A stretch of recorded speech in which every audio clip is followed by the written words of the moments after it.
All right, guys, we've got another big update on Pokemon Wind and Waves, the so-called next gen or Generation 10 Pokemon game that's supposed to be a big upgrade over what we've gotten before with Pokemon titles that's built specifically for the Nintendo Switch 2 on the new Pokemon Engine X. That's going to apparently deliver better graphics and performance when it comes to Pokemon games. So let's talk about this because MyNintendoNews and other people have discussed it. I've actually talked about the leaks a bit myself, but I wanted to get into something specifically about Pokemon Wind and Waves, which is once again the code name or the potential name for the next generation Pokemon game, which should be coming in 2026 for the Nintendo Switch 2. We also got a bunch of other topics to go over, so let's go ahead and just jump right into it here. Let's start off with Pokemon Wind and Wave. I've been saying Wind and Waves, but maybe it's just Wind and Wave overall. Now, according to this leaked documentation, which once again could change up, we don't know how far back this is. Once again, it is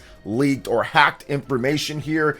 The turn-based battle system will be making a return for the game. Now, that is going to be different from what we saw in Pokemon Legends ZA, which just recently released as of the time that I'm recording this video, that has a full-end kind of action RPG cooldown based system, kind of like Xenoblade with cooldowns and stuff like that. So it's not going to be the same thing. Now, one of the things that I see sometimes on my streams when I play Pokemon games or talk about them, some people say it's just all the same overall. Clearly, this is not going to be the same when it comes down to it. Now, I am interested in seeing exactly what happens with some of these other details, because they did talk about how the leak reveals that the feature to ride all Pokemon has been significantly scaled down and that the character stories have changed a lot since its inception. So I'm very interested in seeing how these stories go and what they do with the world and how you interact with that world. That's been one of the big things that they've incorporated into the Pokemon games over the last decade or so,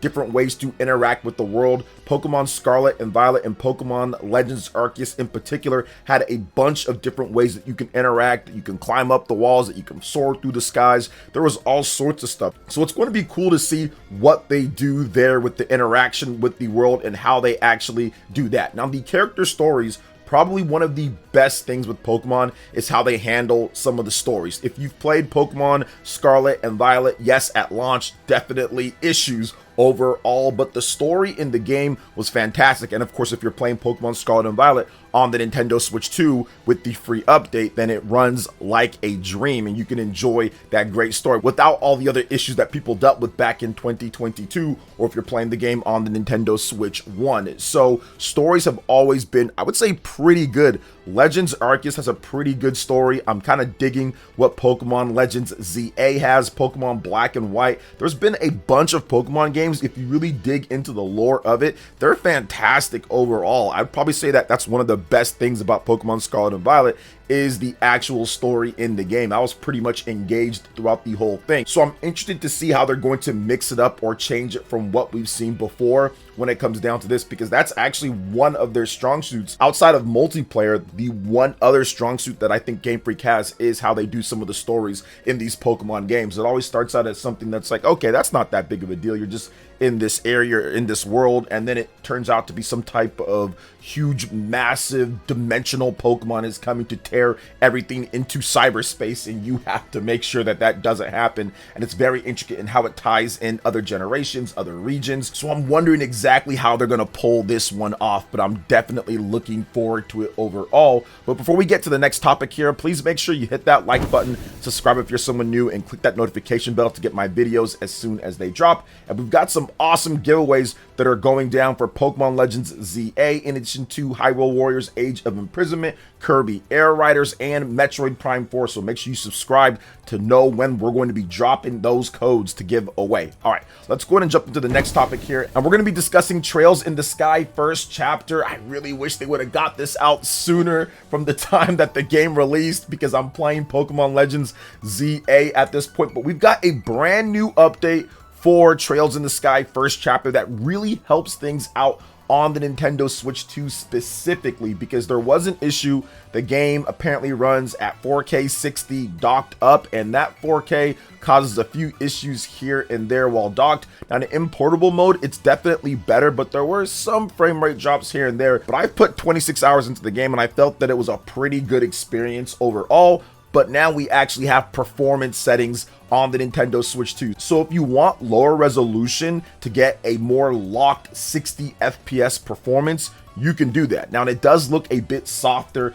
in the portable mode, so it's not going to be as sharp as it was. So if you don't care about that when it comes to the performance settings, or you felt that it was okay, you can still keep playing how it was. But now if you want to lower the resolution just a bit in some of the graphical features, it's going to get you a locked 60 on both when it comes to docked and also portable mode. So that's definitely a good thing. Now, another thing that I really like that they added, and I was kind of surprised that it doesn't have, considering almost every single major, big, or long JRPG has it, and that's the message speed settings. That's been changed overall, so how fast the message speeds go, and I think maybe even if you want to have it play and then just autoplay and stuff like that, I have to investigate the update a bit more, but going based off of what I've heard online with the performance stuff, that seems to be the best thing about this update, which we did have to wait a little bit for. It's going on a month of the game's release, but I do think it's going to help it in the long run. They also added a first-person view mode, which is interesting, but maybe I'll try that out. That might look a little bit weird, but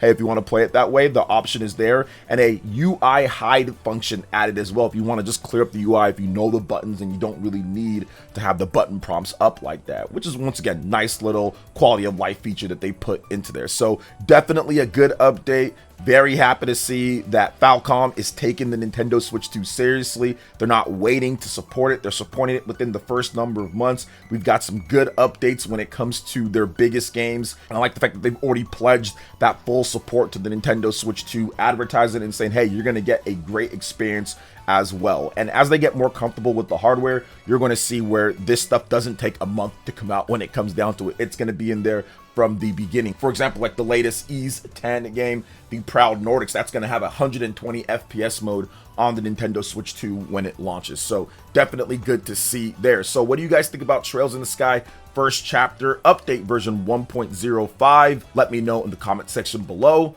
right, let's go ahead and jump into the next thing here, because I think this is relevant with what's happening with Pokemon Legends ZA coming out recently, as of the time that I'm recording, at least. And I found this to be interesting because Japan has a strict ban on Switch 2 listings, which continue on in the marketplace. Now, one of the things that Nintendo felt that they needed to do beforehand, because people just didn't believe them, was somehow stop the scalping attempts that we've seen on the Switch 1, on the Xbox Series when that first launched, on the PlayStation 5, and various other systems that have came out through the years. Heck, even going back to the Wii, I mean, we've just seen it all over the place. And Nintendo was pretty serious on saying that they were going to make sure that they did everything in their power to stop scalping. Now, here in the US, it's actually fairly easy, depending on where you live, to get a Nintendo Switch 2. There is not a supply problem here in the US. But in Japan, there's definitely a supply issue, as Nintendo makes sure that people can walk in and easily buy a Nintendo Switch 2 at any point,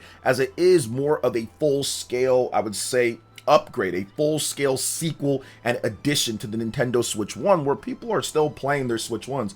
100 million plus active users. If people just get spontaneously, all right, I just want to buy a Switch 2 at this point, you want to make sure it's there in those biggest regions. In Japan, the competition just isn't quite as there. I mean, it's pretty much almost non-existent at times. Nintendo dominates that, so Nintendo's choosing to supply the rest of the world and make sure it's available no matter what, then making sure that Japan, where they know that they're going to be able to sell the Nintendo Switch 2 no problem, and still of course is buying Switch 1, has that more flush supply. Plus, you also look at it, Japan has a little bit altered in terms of how they sell their Nintendo Switch 2, with a region-free version and a region-locked version as well, depending on the price of that. So there's just different economics that kind of play into it that's causing the supply strain in Japan. So one of the things that Nintendo is doing is making sure that in Japan, because of those stock issues, that they're maintaining a ban on all listings involving the console, and this includes the Pokemon Legends ZA Nintendo Switch 2 bundles, which just became available recently overall, which those should be in high demand with the Nintendo Switch 2 as people decide to upgrade, and Pokemon being one of the biggest system sellers for Nintendo out there. So Macari as well has followed suit and is removing scalper listings from the Nintendo Switch 2. So Nintendo's strict, at least in Japan, on there. Obviously, there's still some of that stuff here in the West, but for the most part, there's so much supply, there's no need to actually do some weird scalping overall with the Nintendo Switch 2. But I'm glad to see Nintendo actually came prepared. They stockpiled and made sure, because Pokemon Legends ZA, along with Hyrule Warriors and Kirby Air Riders and Metroid Prime 4 and Donkey Kong Bonanza and Mario Kart World, all of those are going to be the big games that people are going to want to pick up for the holidays, for Christmas, for birthdays, parties, whatever the case is. So it's definitely good to have that stock available and ready to go. I think that the chip shortage overall that happened back in 2020 really kind of put a scar on people's minds, or even going back with the Wii and the fact that Nintendo didn't anticipate the system doing as well. People feel that there needs to be sellouts 24/7. That's not good for consumers. You want to make sure that you have a lot of stock,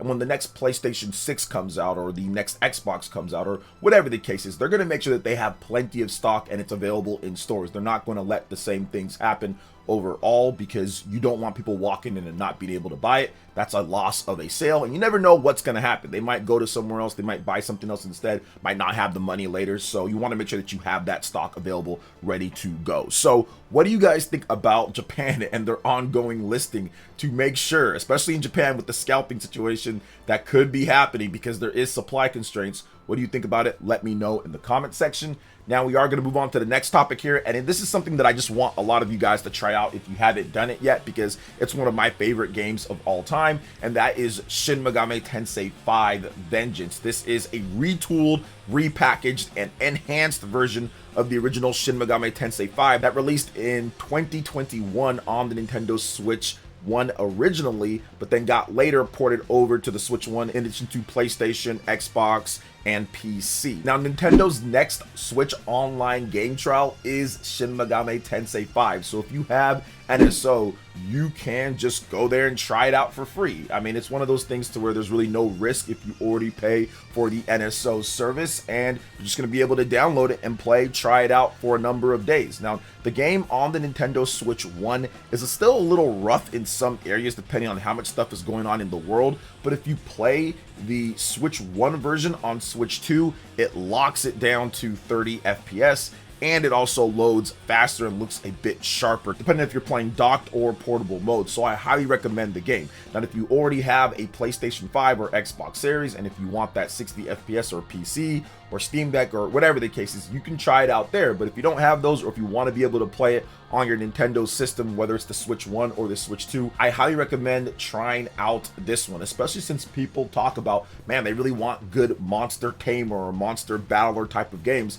Shin Megami Tensei 5 is a bit of a hybrid of that. It is a regular standard big JRPG, in addition to being somewhat of a monster tamer type of game, because you do have to collect different demons that fight with you on your team. And the cool thing about Shin Megami Tensei 5 Vengeance, as someone who put 100+ hours in and beat the original, then put another 100+ hours in on the PlayStation 5 version, the Vengeance version is so good. It is such a good upgrade with new demons, new monsters, a new story that makes it way better. It retools everything, and you can even play the original story in the game if you want to play the original. But I highly recommend playing the new Vengeance route, as it's just so much fun. And like I said, it's a tough game. Although there is an easy mode, they do things if you don't want to have that challenge. But if you want that challenge, you want a really kind of, I would say, crazy, mature demon tamer type of game here, I highly recommend Shin Megami Tensei 5 Vengeance. And now with the online game trial, you can just try it out at no extra cost from your NSO sub. I'll also say this, that the game sold pretty well when it comes to SMT. The Switch was actually the system that rejuvenated the sales for it, because it was sparked by the 1 million plus that it sold, which is a record for SMT even back when it was on the PlayStation brand. It's a record that SMT ever sold that much. So the Switch 1 was actually the system that helped really bring this franchise back, and then also, of course, just say, hey, let's get this thing multi-platform as well. So it's very good to see Shin Megami Tensei 5 Vengeance having success, and of course people be able to try it out if you have the NSO sub. So I highly recommend it. It's a fantastic game. It's a lot of fun, difficult, but still a ton of fun, and right up there with Metaphor Refantasio as like my game of the year for 2024. So what do you guys think overall about everything that we talked about here? A lot, from the new Pokemon game to Pokemon Legends ZA, scalping situation that's going on, SMT of course, and Trails in the Sky first chapter on the Nintendo Switch 2. let me know in the comment section below. All right, guys, that wraps it up for this video here. Thank you so much for watching. I do appreciate it. Please make sure you hit that like button, subscribe if you're someone new, click that notification bell, and check out my other Nintendo Switch 2 RPG content and more right here on screen. Thanks for watching, and we'll catch you guys for the next one. Peace.